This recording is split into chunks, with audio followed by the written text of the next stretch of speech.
Asunción de la Santísima Virgen María. Un dogma de fe es creer que la Santísima Virgen fue asunta, es decir, llevada al cielo en cuerpo y alma. Si bien como dogma se estableció a mediados del siglo pasado, esta creencia se comenzó a celebrar desde los primeros siglos, y oficialmente ya proclamado como dogma de fe. A la celebración de la Asunción de María se le asignó el 15 de agosto de cada año, como día de celebración. En este video haremos un breve recorrido histórico y conoceremos cómo un escrito antiguo narra cómo fue ese momento de la Asunción de María Santísima a los cielos. Si bien no está en la Biblia, como vendrán a preguntar aquellos que no la tienen por madre, la creencia de la Asunción de la Virgen María se debe haber transmitido desde el principio, pero oficialmente la Iglesia se refiere a este evento recién en el siglo IV, cuando oficialmente comienza a celebrarse la fiesta del recuerdo de María. En esta celebración la Iglesia conmemoraba la entrada al cielo de la Virgen María, y en ella se hacía referencia a su asunción. Para el siglo VI esta fiesta cambia de nombre y es llamada la Dormición de María, donde se celebraba la muerte, resurrección y asunción de María. Y en el siguiente siglo, es decir en el siglo VII, vuelve a cambiar de nombre y en vez de Dormición, pasó a llamarse Asunción. Los relatos sobre la Asunción de María son apócrifos, es decir que no son relatos con reconocimiento oficial por la Iglesia. Sin embargo, de muchos apócrifos se han tomado cierta información que forma parte de la tradición de la Iglesia, por ejemplo los nombres de los padres de la Virgen María, San Joaquín y Santa Ana, el representar a San José como un hombre mayor, el nombre de los ladrones crucificados a ambos lados del Señor que son Gestas y Dimas, el relato del paño de la Verónica, entre otros. Estos relatos apócrifos sobre la Asunción de la Virgen María aparecieron entre el siglo IV y V. Entre estos escritos quizás el más antiguo y difundido sea uno del Oriente bizantino conocido como el Libro de San Juan, el Teólogo. Una obra del siglo IV, pero que podría recoger tradiciones de mayor antigüedad, como parece demostrar la obra del Pseudo Melitón, de Transitu Virginis Mariae. En el sacramentario que el Papa Adrián I mandó al emperador Carlos Magno entre los años 784-790, se puede leer: es para nosotros dogma de veneración, oh Señor, la fiesta de este día, en el cual la Santa Madre de Dios sufrió la muerte temporal, pero no pudo ser humillada por los lazos de la muerte, aquella que generó a tu Hijo, nuestro Señor, encarnado en ella. Pero la Asunción de María como doctrina comenzó a desarrollarse recién en el siglo XII, cuando aparece un tratado que se lo atribuyeron a San Agustín. El tratado se llama Ad Interrogata, en él se aceptaba la asunción corporal de María, un hecho que otros santos como Santo Tomás de Aquino y otros grandes teólogos estaban a su favor. Pero no es hasta casi un siglo antes de proclamarse el dogma, que se dan las primeras peticiones, por parte de los obispos, pidiendo a la Iglesia en 1849 que la Asunción sea declarada como doctrina de fe, y a medida que pasaban los años, las peticiones iban en aumento. Fue el 1 de mayo del año 1946 que el Papa Pío XII decide consultar a los obispos católicos por medio de la carta encíclica Dei Parae Virginis Mariae, sobre la posibilidad de definir la Asunción de la Bienaventurada Virgen María como un dogma de fe. Pío XII con este gesto emulaba al Papa Pío IX, quien también a través de una encíclica Laudae Primum había consultado a los obispos católicos antes de la proclamación del dogma de la Inmaculada Concepción. Pío XII así pide a todos los obispos por su opinión, ya que, por un largo tiempo, numerosas peticiones se habían recibido de cardenales, patriarcas, arzobispos, obispos, sacerdotes, religiosos de ambos sexos, asociaciones, universidades e innumerables particulares, todos pidiendo que la asunción corporal al cielo de la Santísima Virgen fuera definido y proclamado como dogma de fe. Esto también fue fervientemente solicitado por casi 200 padres en el Concilio Vaticano I, 1869-1870. Pío XII decía: sinceramente os ruego que nos informéis acerca de la devoción de vuestro clero y pueblo, teniendo en cuenta su fe y la piedad, hacia la Asunción de la Santísima Virgen María. Más especialmente queremos saber si vosotros, venerables hermanos, con vuestro aprendizaje y prudencia, tomando en cuenta que la asunción corporal de la Inmaculada Virgen María puede ser propuesta y definida como un dogma de fe, y si, además de sus propios deseos, este es deseado por el clero y el pueblo. Como esta carta es muy pequeña, de solo una página, la agregaré al final del video. Si hablamos de asunción en la Biblia, en ella se dieron dos en el Antiguo Testamento, como fue la de Enoc y la de Elías. Enoc anduvo con Dios, vivió después de engendrar a Matusalén 300 años y engendró hijos e hijas. Enoc vivió en total 365 años. Enoc anduvo con Dios y desapareció, porque Dios se lo llevó. Génesis 5, 22, 24. Y en el segundo libro de Reyes se cuenta que el profeta Elías y Eliseo iban caminando mientras hablaban cuando un carro de fuego con caballos de fuego se interpuso entre ellos y Elías subió al cielo en el torbellino. Segunda de Reyes 2, 11. Por tanto, siendo María la madre de Dios hecho hombre, la mujer que Dios preservó de todo pecado para que su vientre fuera un templo inmaculado donde el Verbo se encarnara y habitara en ella, ¿cómo no iba a preservarla de toda corrupción en el sepulcro? Respecto a la asunción de la Virgen María, Vatican News dice hoy que hay un silencio en las escrituras y que los primeros indicios de la asunción se dieron en el siglo IV cuando San Epifanio de Salamina explica el silencio de la escritura como una voluntad precisa de Dios de no suscitar excesivo asombro en la mente de los hombres. En cambio, los evangelios apócrifos, en los relatos del Transitus o de la Dormitio Mariae, difunden en amplios y detallados relatos de la muerte de la Madre del Señor, su entierro y el traslado de su cuerpo. Estos son, por ejemplo, el libro del pseudo Juan Evangelista, el libro del pseudo Melitón de Sardes, el Tránsito romano, o el Tránsito sirio. Sobre el tema de la asunción de la Virgen, existe una obra atribuida a San Melitón, obispo de Sardes. Figura en la patrología griega de Migne entre las obras espurias de San Melitón. Lleva como título de Transitu Virginis Mariae o Tránsito de la Virgen María.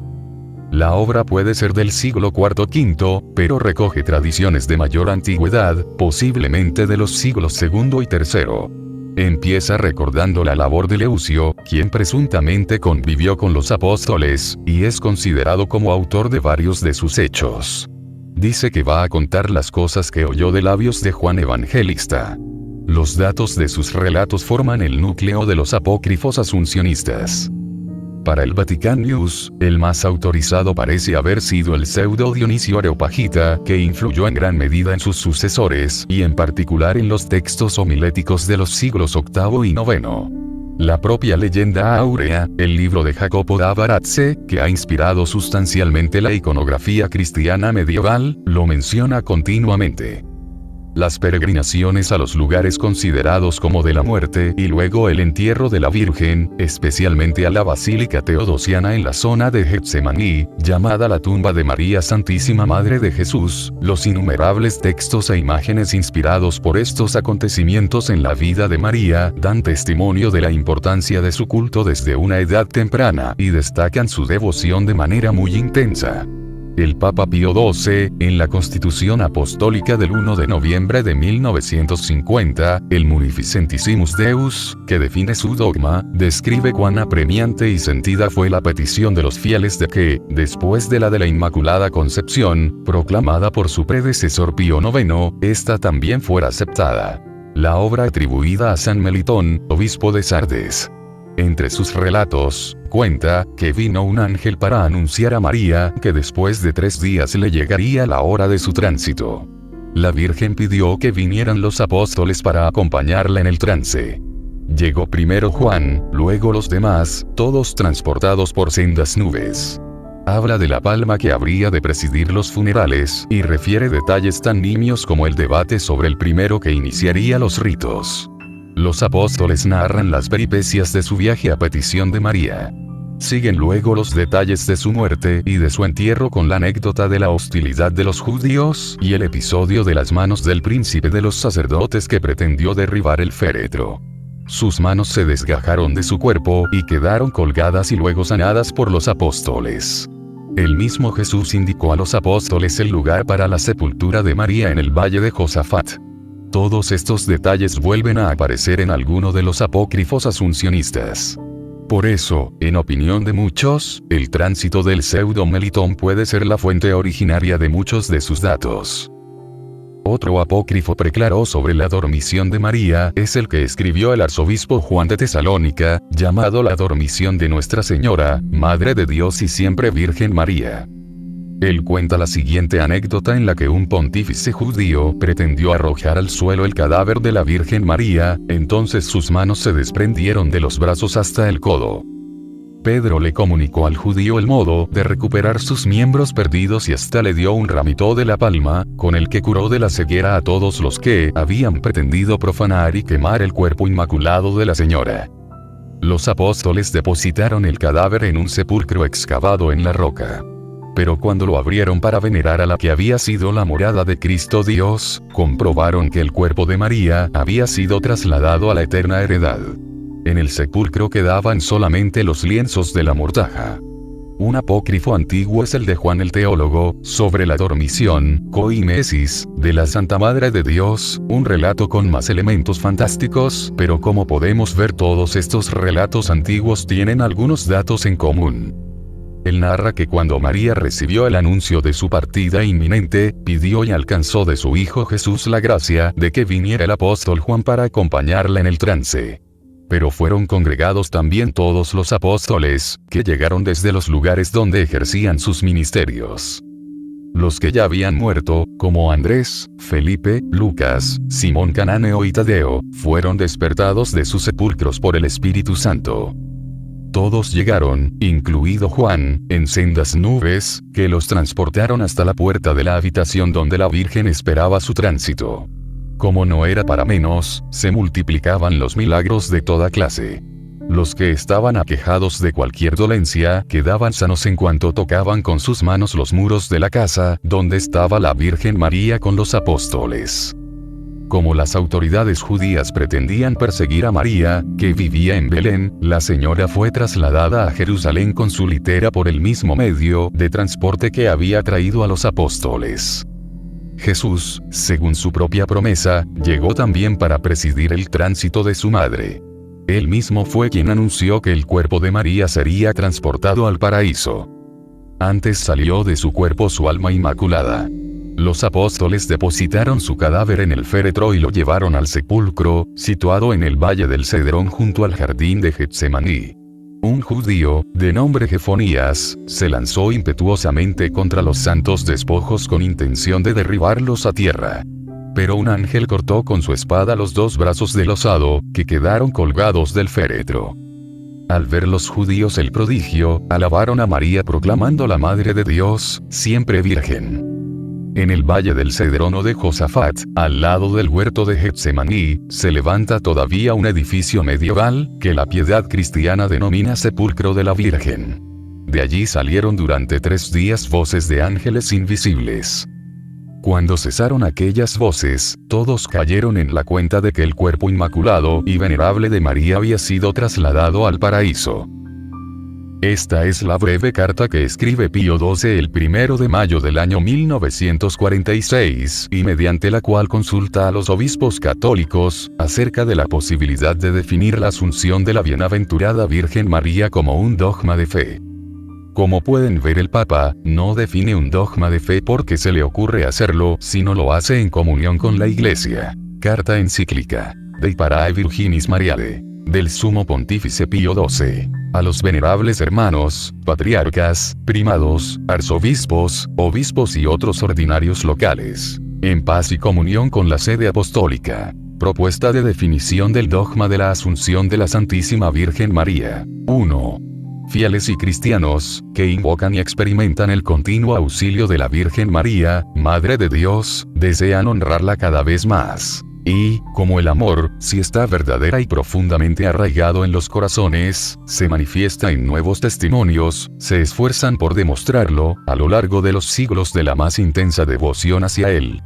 Por eso, según nuestra convicción, desde hace algún tiempo se presentan a la sede apostólica cartas de súplica, las recibidas entre 1849 y 1940, reunidas en 2 volúmenes e ilustradas con los oportunos comentarios, han sido recientemente editadas, enviadas por cardenales, arzobispos, obispos, sacerdotes, religiosos y religiosas, asociaciones, universidades y, finalmente, por innumerables creyentes privados, con el objetivo de declarar solemnemente y definir como dogma de fe que la bienaventurada Virgen María ascendió en cuerpo al cielo. Y, por supuesto, nadie ignora que esto fue solicitado con ardientes deseos por casi 200 sacerdotes en el Concilio Vaticano. 2. Puestos a la cabeza del reino de Cristo para defenderlo y ayudarlo, es nuestro deber incesante y vigilante no solo eliminar lo que le es perjudicial, sino también llevar adelante lo que le es beneficioso. Por esta razón, desde el inicio de nuestro supremo pontificado, nos encontramos ante la cuestión que debe ser diligentemente examinada e investigada. Si es lícito, decoroso y conveniente que, interpuesta nuestra potestad, se apoyen las mencionadas peticiones. Por eso, no hemos dejado ni dejaremos de elevar insistentes oraciones a Dios, para que nos inspire y haga conocer los designios de su siempre adorable bondad. 3.